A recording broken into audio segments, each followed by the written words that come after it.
This one will be closed now. Because each time I come in, there's water all over the place. You guys don't know how to use a sink. Washing your feet and everything. And I'm the one who has to clean it up. Well, I'm not cleaning it up this time. Huh, I don't think so.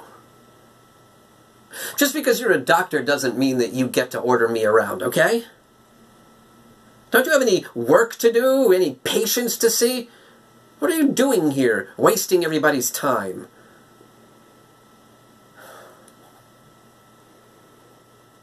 Well? Oh. Yeah? Yeah? Yeah, all right. And now, a sermon from the play, movie, Doubt. What do you do when you're not sure? That's the topic of my sermon today.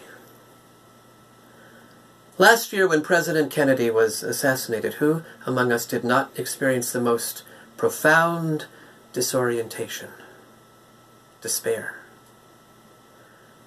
What do I do now? Where do I go? What do I tell my kids? What do I tell myself? It was a time of people sitting together, bound together by a common feeling of hopelessness. But think of that. Your bond with your fellow beings was your despair. It was a public experience. It was awful, but we were all in it together.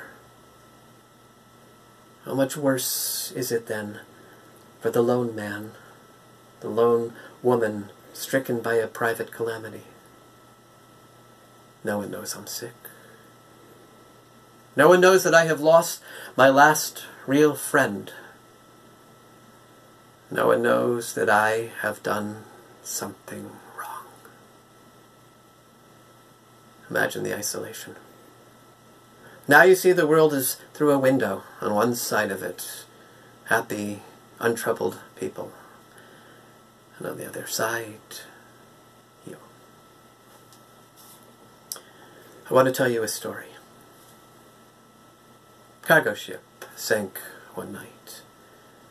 It caught fire, went down. And only this one sailor survived. He found a lifeboat. He rigged up a sail. And being of a nautical discipline, he looked to the heavens and read the stars. And he set a course for home. And then, exhausted, he fell asleep. He thought clouds rolled in. And for the next 20 nights he could no longer see the stars. He thought he was on course, but there was no way to be certain. And as the days rolled on, and the sailor wasted away, he began to have doubts. Had he set his course right? Was he still going on towards home? Or was he horribly lost and doomed to a terrible death? There was no way to know. The message of the constellations, had he imagined it because of his desperate circumstance? Or had he seen truth once and now had to hold on to it without any further reassurance? There are those of you in church today who know exactly the crisis of faith that I describe. And to you, I want to say, doubt can be a bond as powerful and sustaining as faith.